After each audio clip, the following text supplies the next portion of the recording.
17 años de que este reportero lo invitara a su espacio informativo, siendo testigo quien se encuentra a mi izquierda, el licenciado Jesús Ramírez, y una entrevista fuera irrumpida de manera abrupta.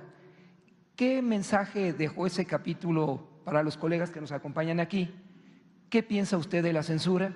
Y si cree que en esta administración de la Cuarta Transformación se erradicó el chayote. Yo pienso que avanzamos mucho en garantizar la libertad de expresión. Nos ayudó el que se tenga esta conferencia, que podamos estar informando, ejerciendo nuestro derecho de réplica. Esto ayudó. Pero también antes lo de la creación, el surgimiento de las redes sociales. Eso fue muy importante. A mí me tocó antes de las redes sociales y después de las redes sociales. Y antes, ya lo hemos hablado, estaba muy controlado, muy centralizado. Nos tenían muy apergollados los corporativos que manejaban la información en México. Es que no había ni siquiera derecho de réplica y ellos decidían qué informaban y qué no informaban. Y el pueblo lo sabe bien. Hay expresiones populares como el decir, solo dan a conocer lo que les conviene. Eso es muy común escucharlo en el pueblo desde hace años.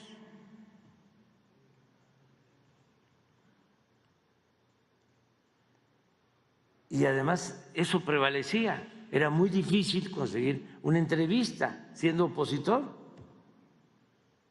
Ahora, todos los medios dan entrevistas a los opositores, todos. Es más, entrevistan más a los opositores que a los que están del lado de la transformación. Ustedes no han estado tan pendientes, pero es predecible. ¿A quiénes invita Azucena Uresti? ¿A quiénes tiene ahí siempre? ¿A quiénes tiene ahí Pepe Cárdenas? ¿A quiénes tiene ahí siempre Joaquín López Dóriga?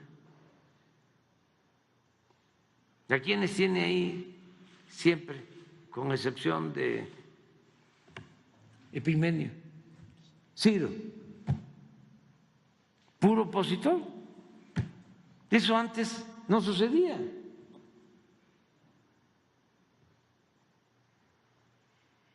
De vez en cuando conseguíamos una entrevista con Carmen Aristegui, me daba entrevistas de vez en cuando, cada 2, cada 3 meses,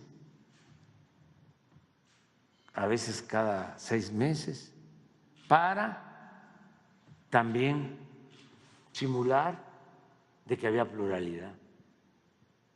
Pero era para cubrir el expediente.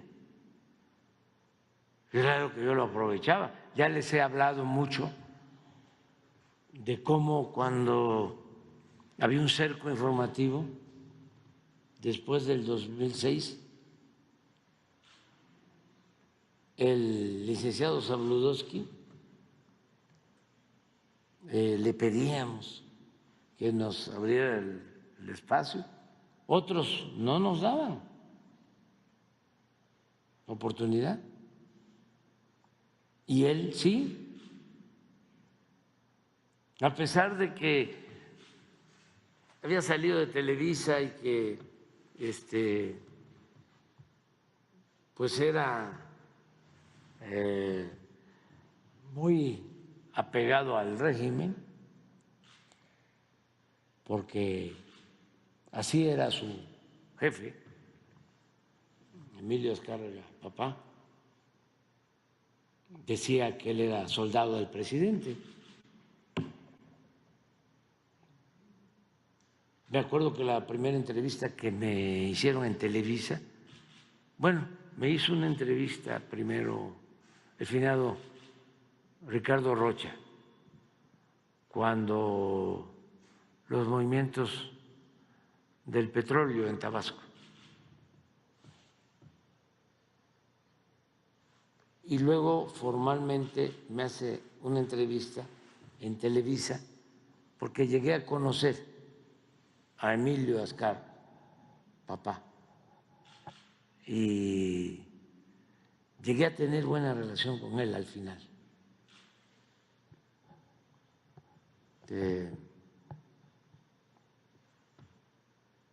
Y tengo con él buenas anécdotas.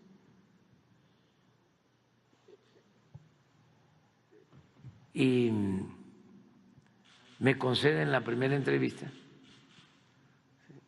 con el licenciado Sabludowski, que era un programa que pasaba en la noche, creo que 24 horas o no sé cómo, el de Sabludowski de la noche, sí. Y me hace la entrevista, pero de todas maneras, aun cuando ya había una relación con Emilio Azcárraga, papá,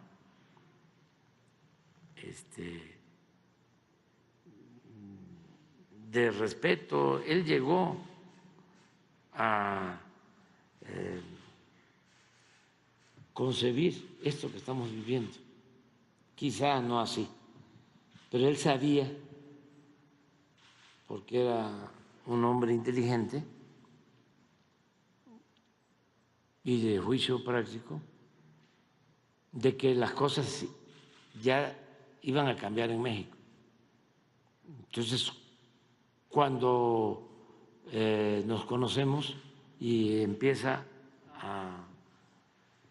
a tener relación, es porque él ya quería abrir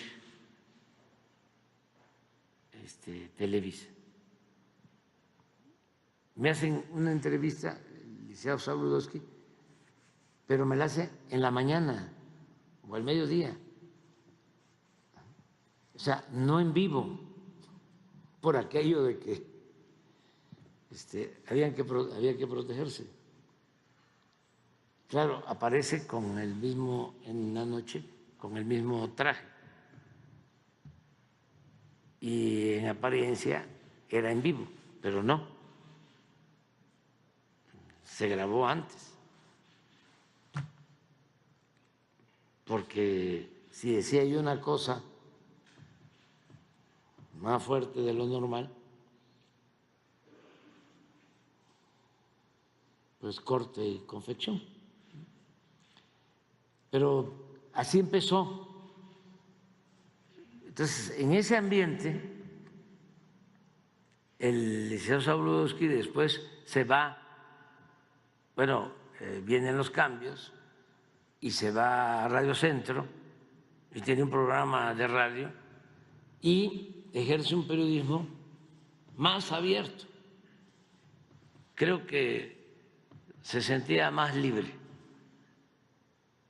al grado que de todos los medios él era el que más nos abría espacios cuando estábamos en la oposición. Claro, me decía, también se cuidaba, se cubría, me decía, licenciado, Usted pidió la entrevista, ¿verdad? Sí, licenciado, yo la pedí. O sea, yo no le estoy entrevistando, ¿no?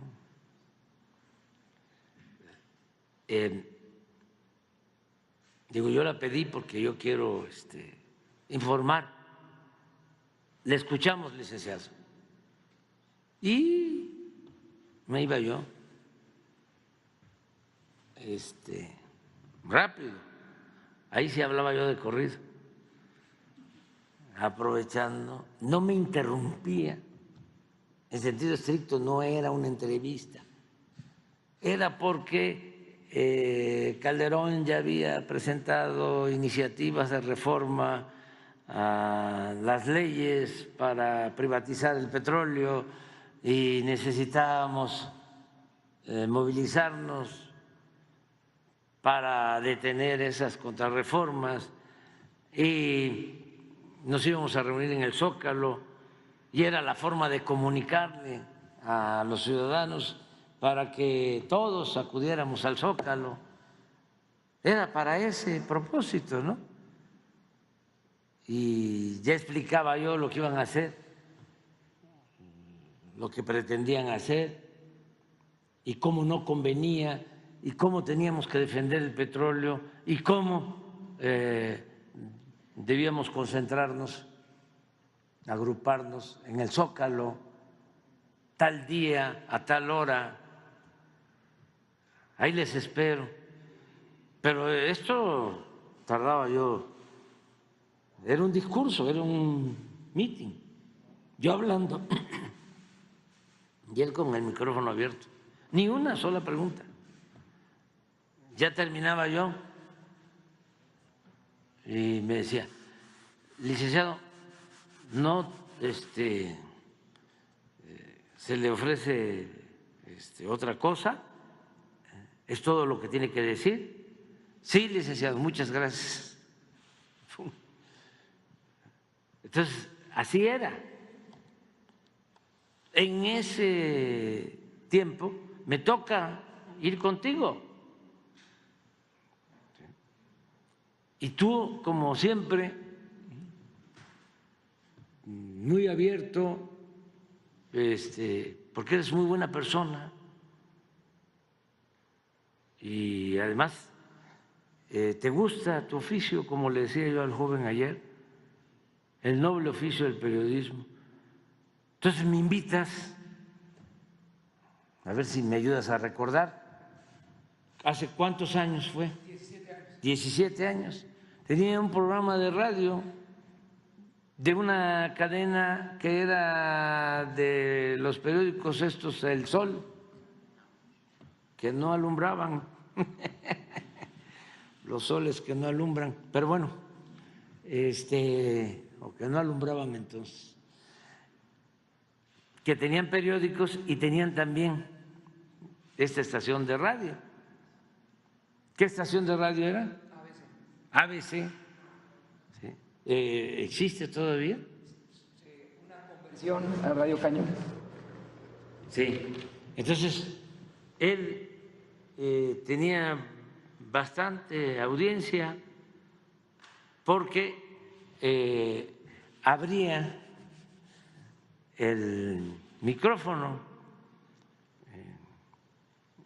hablaban por teléfono, hacían preguntas. Era un programa de avanzada. Y entonces él, alegre, entusiasmado porque me iba a entrevistar, yo también aprovechando todos los espacios. Y empezamos, ¿no? Está aquí el dirigente, opositor, no sé, no quiero tampoco acordarme de qué partido era yo dirigente entonces, hace 17 años, ¿qué año es exactamente? 2007, acababa de pasar el fraude del 2006, ¿sí? Y no, pues estaba muy fuerte la censura. Entonces empezamos aquí está con nosotros, si quieren hacer preguntas, si quieren hablar, ¿sí? Están abiertos los micrófonos. Si me hace la primera pregunta, ya le contesto. Y entonces entra una llamada. Le entra una llamada, me imagino que de los directivos, ¿no? Y dice, le pasan una tarjeta o algo así, hay una llamada que es urgente, yo me doy cuenta, ¿no? Y dice, y le digo, nos vamos a comercial y ya regresamos. Ya vamos a continuar con la entrevista. Él no sabía de qué se trataba. Entonces viene el comercial, contesta la llamada y yo intuyo que le dicen, ¿paras la llamada? Digo, la entrevista. Porque si no, te vamos a cepillar. Entonces, me ves todo preocupado, o sea, ¿qué hago? Me acuerdo que te dije y hasta te abracé y te dije, no te preocupes, no te arriesgues. Ya la dejamos así y ya no regresamos del comercial. La gente ha de haber dicho, ¿y qué pasó? Si está empezando. Pero, ¿cómo fue? A ver. ¿Sí?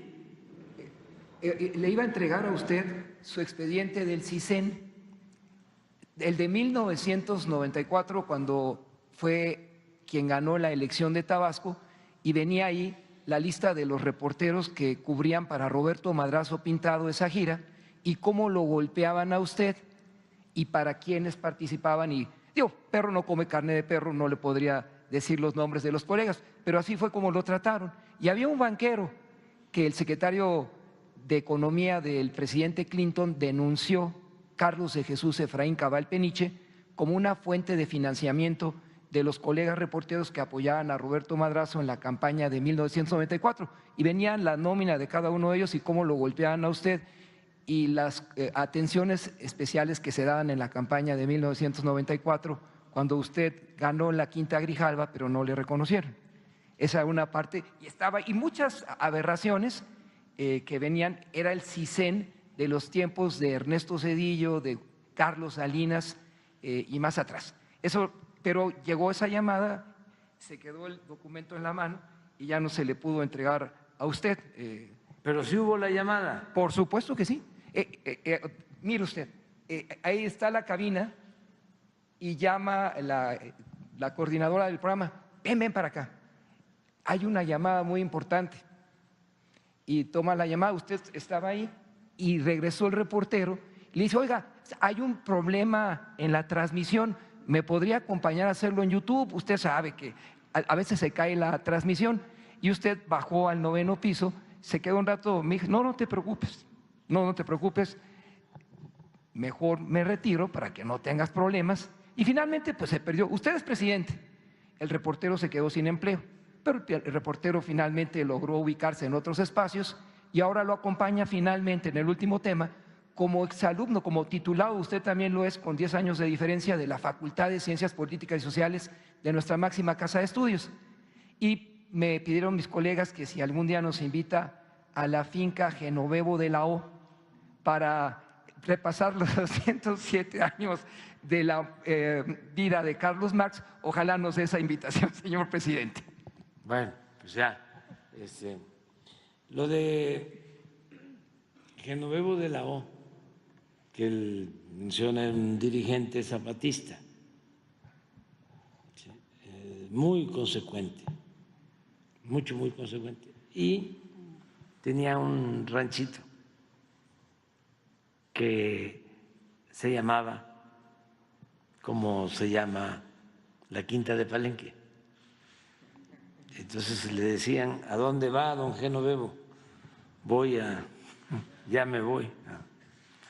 Entonces, a Palenque. Esa es la historia. Y qué bueno que estás en la Facultad de Ciencia Política. Estás ahí.